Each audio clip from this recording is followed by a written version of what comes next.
Hello there and welcome back to another video. Today I'm going to be talking about rub-on transfer sheets. So if you're new to this, I'm hoping to share quite a few tips on how to get the best look, the best result with your rub-on transfers. And also for new card makers, I think this is really great option for those of you kind of dabbling in the card making and see if it's for you. It makes sentiments easy, even images. And so I'm going to show you kind of flip through right now of this release from scrapbook.com. There are so many unique ways to use rub-ons. And quite honestly, I really haven't taken the chance to spend any time with it in my craft room up until this point. But the variety that they come in now from all different kinds of companies, you can do full backgrounds, you can do isolated pieces, images. It's really cool. So here's two cards that I made off screen, not in video form. You'll see a couple close-up pictures of those in a little bit. But I want to talk about maybe you're not getting the best results for your rub-on. So let's talk about some of those tips. And I'd love to hear in the comment section if this is a product you like to use and any of your tips as well. So please add to the comment section.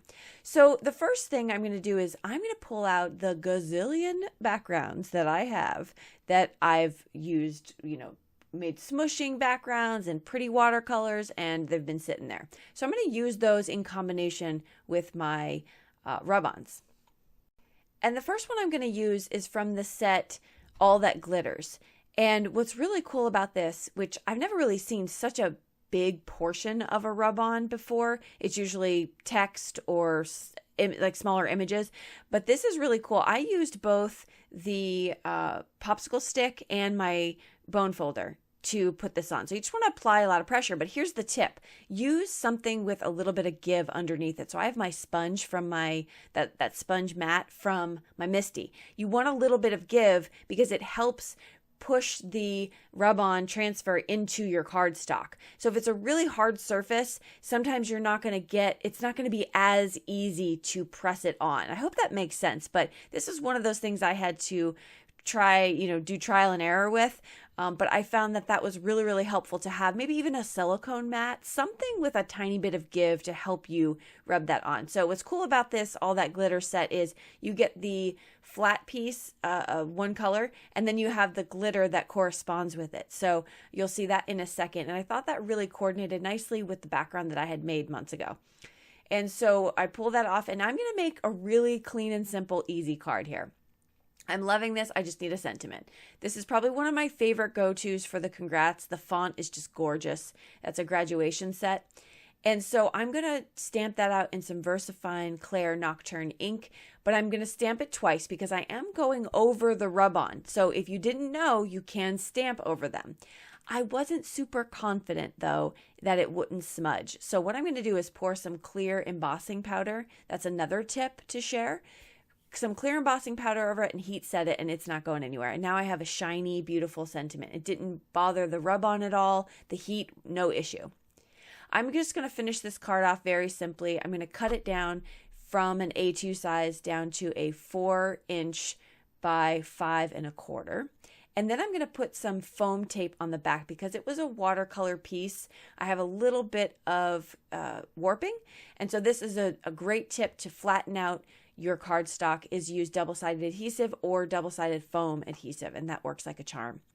I went back and forth whether or not I wanted to add any more embellishments on this, but I thought the glitter spoke for itself, and I'm just going to keep this clean and simple. It'll go through the mail nicely, and we're just going to keep it there. But of course, jazz up your stuff as much as you want. All right, so that's the first card. Let's look at this next piece here. So I had already taken a rub-on from the vintage scripts, and I used the musical notes, and I put that onto a background I had. So that's the musical notes. And now I'm going to do probably a really outside of the box kind of card for me because I'm not doing a shaker, but I am going to do like a clear acetate over it. And now what's great about this card is these are all pieces that were just laying around in my stash. So let me show you a way to add a sentiment with some dimension. First, I'm going to show you how not to do it. The first way that I did it, I went through and I ran the thanks die on top of some double-sided foam. Okay, But that is so difficult to work with because when you remove the release paper, you now have this flimsy foam, and it's just all over the place. And I was really struggling. I even tried to put it onto some release paper and make the thanks line up because I was going to put the gray part over it. No, do this instead. So I'm going to lay down my double-sided foam adhesive. This is a full sheet of A2 size. You don't have to do this. It doesn't have to be a full sheet. You can use a piece of foam tape. And I'm going to put down the cardstock on top of that first. So do that first. Don't do the cardstock die and then the foam die. Put them together and then run it through your die cutting machine like I'm showing you now here. So that's foam. I'm going to run it through my little mini die cutting machine. And now, because the cardstock gave it that sturdy top, we're good to go. Now I'm going to place temporarily down my acetate sheet. Now this acetate sheet, again, I had this for a long time. And I have a beautiful heat embossed floral on top of it. So definitely a different design image than I have ever made. I've never really used acetate without making a shaker card. Here's a tip though, if you want to do that. Place down your sentiment first onto the acetate, and then you can put the adhesive behind your sentiment. Or maybe you have some floral images you want to put on top of the acetate. You can do that too, which gives you a lot more behind the acetate space to put your liquid adhesive. So I'm just going to do that. And now I'm taking my glue press, my liquid adhesive, and I'm just going to put that along the floral. It did not seep through at all. Like when it dries clear. So I was totally fine with that.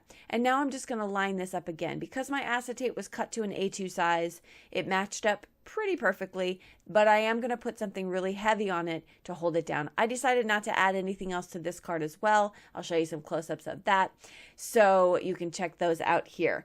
So yeah, that's it. I just wanted to stop in and show you. I've been having a lot of fun with my rub-on transfer sheets. They're super good. I really recommend them for really anybody, but again, card makers, if you're new to this, instead of buying all the stamps, all the supplies, like maybe just try a couple of these, see if you like it, and then you can expand from there. So that's sort of my recommendation, and I hope these tips were helpful for you.